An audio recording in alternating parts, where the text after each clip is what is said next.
Hi hello, welcome to CAD lessons. ഇന്നൊരു open ബിയറിങ്ങിൻ്റെ 3D model solid വർക്സിൽ എങ്ങനെ ഡിസൈൻ ചെയ്യാൻ നോക്കാം. സോളിഡ് വർക്സ് ഓപ്പൺ ചെയ്യുന്നു, ന്യൂവിൽ പാർട്ട് ഡ്രോയിങ് സെലക്ട് ചെയ്ത് ഓക്കെ കൊടുക്കുന്നു.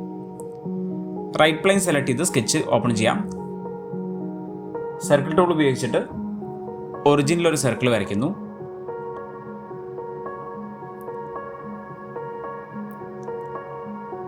സെൻറ്റർ ലൈൻ ഉപയോഗിച്ചിട്ട് ഒറിജിനിൽ നിന്ന് മുകളിലേക്കൊരു ലൈൻ വരച്ചു. ഇതിൻ്റെ എൻഡിൽ 2 സർക്കിൾസ് വരയ്ക്കുന്നു. First one, second one.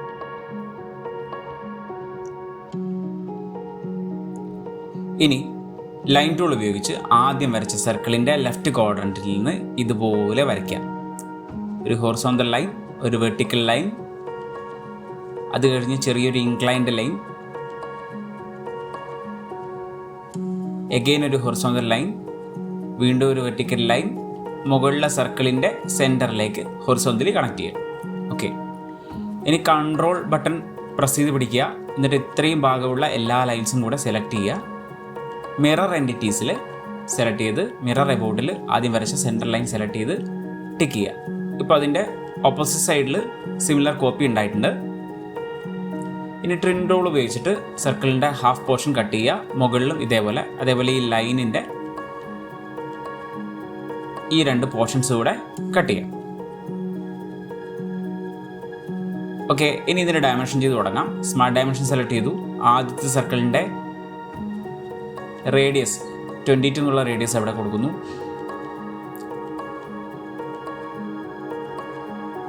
സൈഡിലെ ലൈൻ, ഇതിൻ്റെ ഹൈറ്റ് എന്ന് പറയുന്നത് 10 mm ആണ്. അത് സെറ്റ് ചെയ്തു.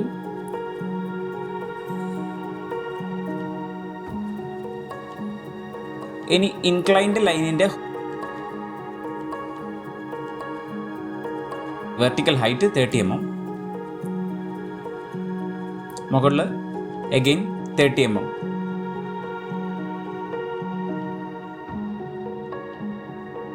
ഈ ലെങ്ത് 5 mm.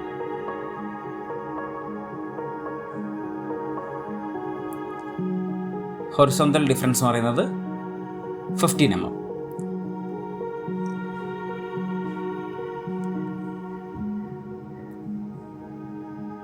ഈ ഡിസ്റ്റൻസ് 46. ഓക്കെ, ഇനി മുകളിലെ 2 സർക്കിൾസാണ് ബാക്കിയുള്ളത്. First circle 8 mm radius, second circle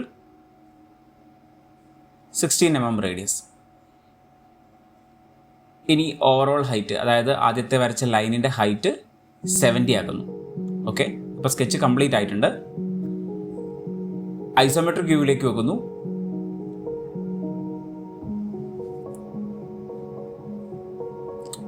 feature ടാബിൽ എക്സ്ട്രൂഡഡ് ബോ സ്പേസ് എന്നുള്ള ടൂൾ സെലക്ട് ചെയ്തു. ഇന്നർ പോർഷൻ സെലക്ട് ചെയ്യുക. ഓവറോൾ എക്സ്ട്രൂഡ് ചെയ്യുന്ന ലെങ്ത് 60 mm ആണ്. ഇവിടെ ബ്ലൈൻഡ് മാറ്റി മിഡ് പ്ലെയിൻ ആക്കുക. ഓക്കെ കൊടുക്കുക. ഓക്കെ, എഗെയിൻ ആദ്യത്തെ സ്കെച്ച് വീണ്ടും ഓപ്പൺ ചെയ്യുക. വീണ്ടും എക്സ്ട്രൂഡഡ് ബോ സ്പേസ് സെലക്ട് ചെയ്യുക. മുകളിലുള്ള സർക്കിളിൻ്റെ പോർഷൻ മാത്രമായിട്ട് സെലക്ട് ചെയ്യുക. 70 ഡിസ്റ്റൻസിൽ എക്സ്ട്രൂഡ് ചെയ്യുന്നു. എഗെയിൻ മിഡ് പ്ലെയിൻ ആക്കുന്നു. ഓക്കെ കൊടുക്കുന്നു. ഇപ്പോൾ ഒരു 5 mm എക്സ്റ്റൻഷൻ 2 ഭാഗത്തും കാണാൻ പറ്റും.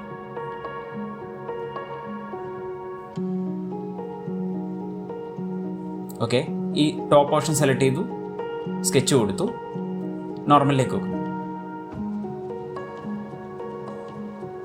ഇവിടെ താഴെ നമ്മളൊരു സെൻറ്റർ റെക്റ്റാങ്കിൾ വരയ്ക്കുന്നു. ഇഷ്ടമുള്ള രീതിയിൽ വരയ്ക്കാം.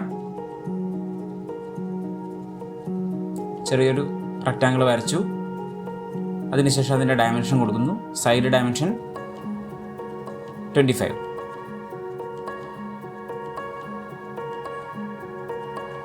40, 25 and 40.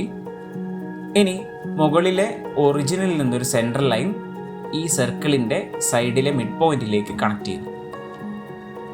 അതിനുശേഷം ഈ സെൻട്രൽ ലൈൻ സെലക്ട് ചെയ്യുക.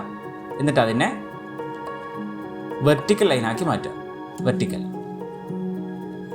ഇപ്പോൾ താഴെ വരച്ച റെക്റ്റാങ്കിൾ അലൈൻഡ് ആയിട്ടുണ്ടാവും സ്ട്രെയിറ്റ് ആയിട്ട്. ഈ ലൈനിൻ്റെ ഹൈറ്റ് 21 കൊടുക്കുക. അപ്പോൾ അത് പ്രോപ്പറായിട്ട് ആദ്യം വരച്ച സോളിഡിലേക്ക് വന്നിട്ടുണ്ടാവും. ഇനി ഫീച്ചേഴ്സ് ടാബിൽ എക്സ്ട്രൂഡഡ് കട്ട് എന്നുള്ള ടൂൾ ഉപയോഗിച്ചിട്ട് ഒരു റെക്റ്റാങ്കുലർ കട്ടിങ് ചെയ്യുകയാണ്. ഇതിൻ്റെ ഡിസ്റ്റൻസ് 48 mm ആണ്. താഴോട്ടേക്ക് കട്ട് ചെയ്യുന്നു. ഓക്കെ, അപ്പോൾ കട്ട് എക്സ്ട്രൂഡ് ആയിട്ടുണ്ട്. ഈ കട്ട് എക്സ്ട്രൂഡ് സെലക്ട് ചെയ്ത് 3D മിറർ ടൂൾ സെലക്ട് ചെയ്യുന്നു. ഇവിടെ പാർട്ട് ഡ്രോയിങ്ങിൻ്റെ പ്ലസ് ചിഹ്നം ഓപ്പൺ ചെയ്ത് ഫ്രണ്ട് പ്ലെയിനിനെ മിറർ ഫേസ് ആയിട്ട് യൂസ് ചെയ്തിട്ട് ഓപ്പോസിറ്റ് സൈഡിലേക്ക് കട്ട് എക്സ്ട്രൂഡിനെ മിറർ ചെയ്തു. ഇനി ഫില്ലർ ടൂൾ ഉപയോഗിക്കുന്നു.